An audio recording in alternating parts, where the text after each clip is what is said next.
This was a crucial win for the Denver Broncos as the Broncos absolutely dominated the Bengals on the primetime Monday Night Football stage. And the Broncos didn't just beat the Bengals, they handled them in all facets of the game and showed that they are a team that is capable of playing a full, complete game from an offensive, a defensive, and a special teams standpoint. And they proved that they can continue to have a strong season and give hope for the remainder of the regular NFL season. Broncos country, how we feeling? It is after midnight. It's late. I'm tired, but I am also through the roof excited about the fact that the Denver Broncos just wiped the floor with the Cincinnati Bengals on the primetime Monday Night Football stage. Over 500 yards of offense, over 300 yards passing from Bo Nix, over 100 yards rushing from J.K. Dobbins. The first time a Bronco has done that since 2022. Jamar Chase barely had over 20 yards of receiving on the night as the wide receiver one, and also being known as one of the best wide receivers in the league. And after the first few drives, the Bengals couldn't even make it past midfield. Just a pure showing of so much dominance all around this game for the Denver Broncos. Absolutely amazing stuff. And, we talked about this on our pregame episode a little bit earlier today. This was a must-win game for the Broncos because if you lose this game, it says a lot about your capabilities as a football team, and you go into a game against the defending world champion, undefeated Philadelphia Eagles, in which the odds of winning that game are a lot slimmer than, say, a game against a team that's missing their starting quarterback. So the fact that the Broncos were not able to just win this game, but they were able to win it in all facets of the game, if that makes sense. Like, they won the game offensively, they won the game defensively, they won the game as far as penalties go, they won the game in special teams. They dominated every single column of statistics and aspects of this game, and it has a very promising feel looking at what the Broncos were able to accomplish and how they're going to be able to take this and propel it forward into their next few games in the next few weeks. We're going to break down everything Denver Broncos post-game as they are now 2-2 after the very pretty 28-3 win over the Cincinnati Bengals tonight. Before we do that, just really quickly want to make sure you guys are subscribed to the channel here on YouTube.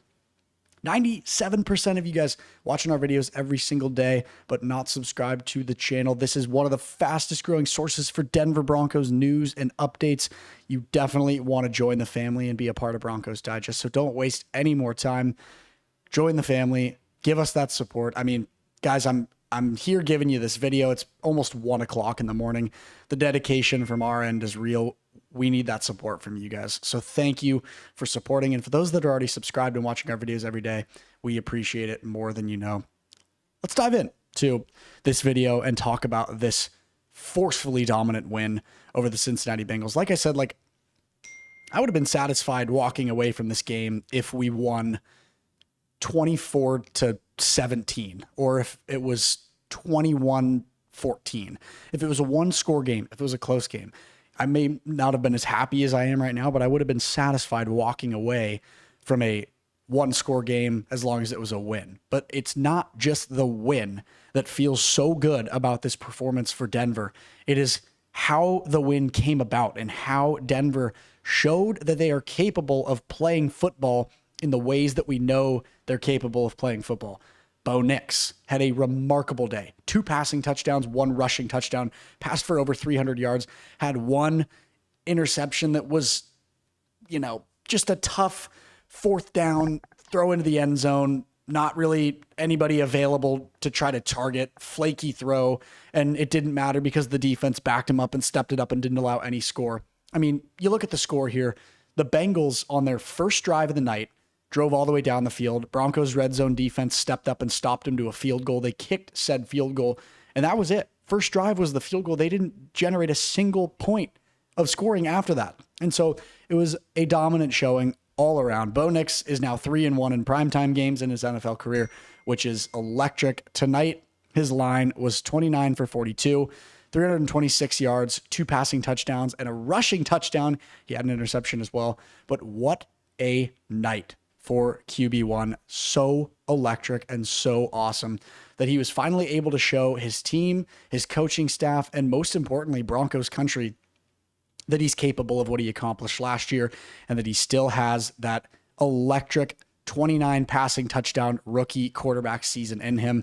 And now that he's settling into his second year very nicely, might I add, it's very exciting for the future as we look ahead for what the Broncos have coming up in the next few weeks. Just looking at the whole entire offensive picture, like we talked about for Bo already, 29 for 42, 326 yards, averaged 7.8 yards per throw, 2 touchdowns, 1 to Courtland Sutton, 1 to RJ Harvery, as well as only 1 interception.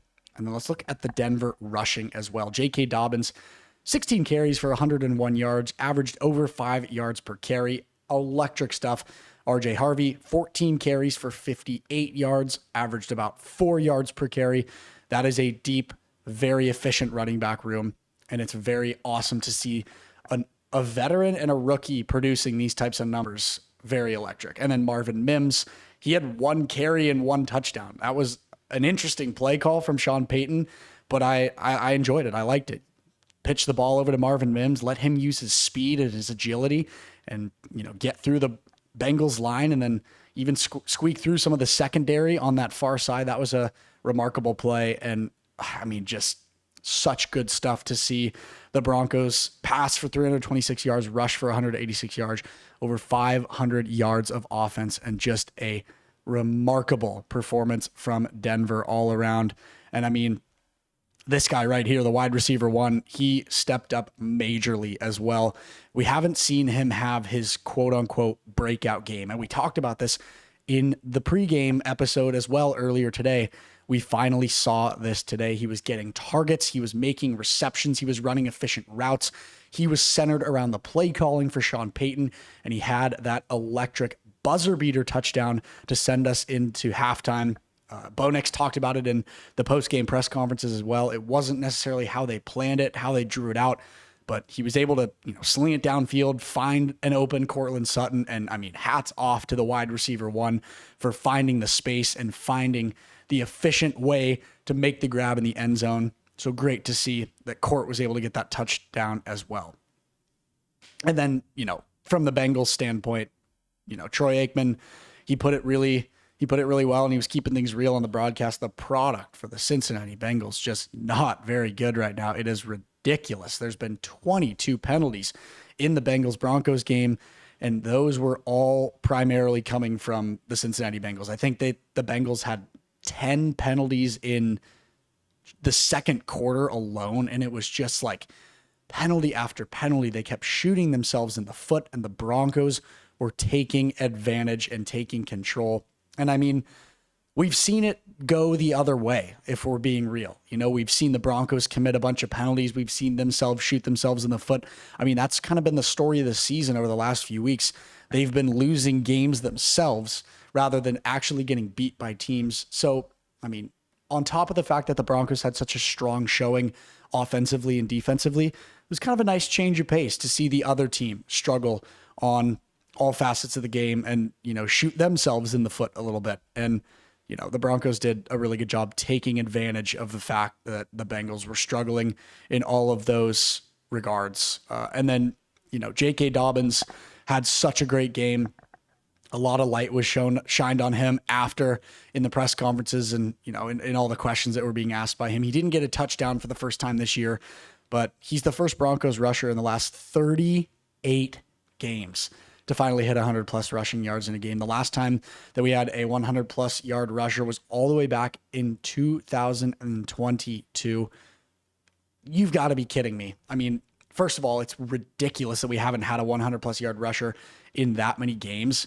But I mean, what a promising stat and what a great story. What a historic moment for the Broncos, considering that 3 years later under primetime lights, this almost feels like the solidifying factor that the free agent running back that we chased in the offseason, the vet who's got experience playing for the Ravens and for the Chargers was the right guy to chase after. And he has been a really crucial piece to the Denver Broncos run game this season, regardless of the fact that we were struggling over the last few weeks and not able to scrape out some strong wins. And then going back to the defensive conversation, in the last 3 games against Patrick Surtain, so not just tonight, looking all the way back in the last 3 games, Jamar Chase and Patrick Surtain, we talked about that matchup in the pregame show as well, centering the conversation around how over the last few weeks, the Colts and the Chargers put a lot of emphasis on trying Patrick Surtain and playing a little bit around with him more.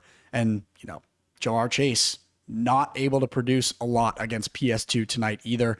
5 receptions for 38 yards in his last 3 games. That is blasphemous, people. I am shocked at the fact that the arguably best wide receiver in the league had such a, lack of a production of a game. But I mean, at the same time, he's playing against the reigning defensive player of the year, and they're missing their quarterback in Joe Burrow. So it's tough for it's tough for the Bengals in that regard. And then, you also look at a guy like Riley Moss, who had 1 penalty in the early minutes of the game, and then he really cleaned everything up, and he had what I think was his best game of the entire season. And so overall, such great stuff from the Denver Broncos from a full circle standpoint. Looking at how every single one of these games this season, part of their game has thrived, and then another part of it has not looked as good. Like, they've had games where the defense has stepped up and won them games against Tennessee, but the offense wasn't really carrying their weight. When we played the Colts, the offense played really well for the first 75% of the game, and then the offense kind of laid back, but the defense was really lacking. You can make the argument and you could make the point that it was against a bad team, and it was against a team that was lacking their starting quarterback and all this and this and that. It doesn't matter who it was against. We didn't just beat this team. We showed pure, utter dominance against this team.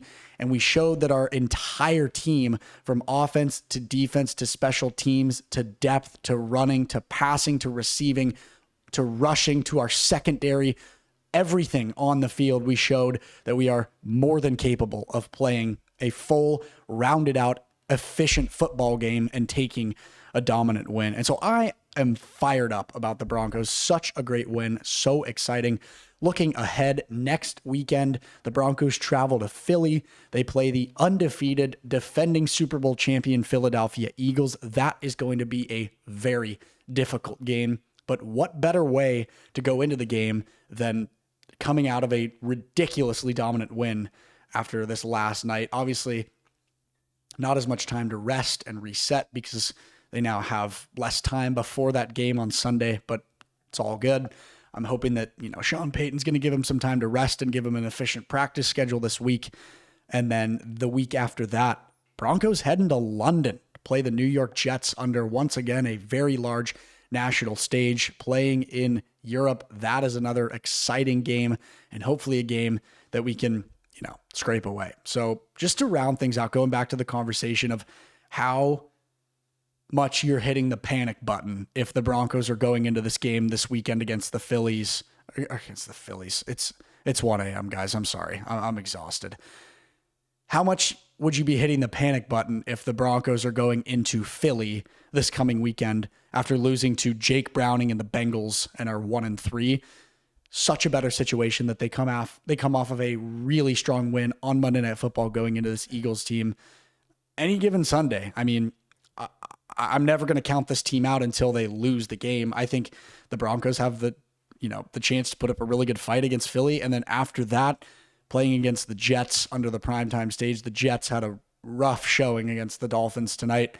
And I think that's a game that they can 100% win looking forward. So awesome stuff from the Broncos tonight. Very exciting. Thank you guys for supporting us here at Broncos Digest. If you tuned into the awesome game live stream from our other channel host, Sebastian Georgiev, thank you for tuning into that. And shout out to Sebastian for putting on an awesome production during the game. That's going to do it for us here tonight at Broncos Digest. I hope everybody has a phenomenal rest of your evening tonight from wherever you're listening and from wherever you're watching for the Denver Broncos. Really good stuff tonight. We'll see you guys later.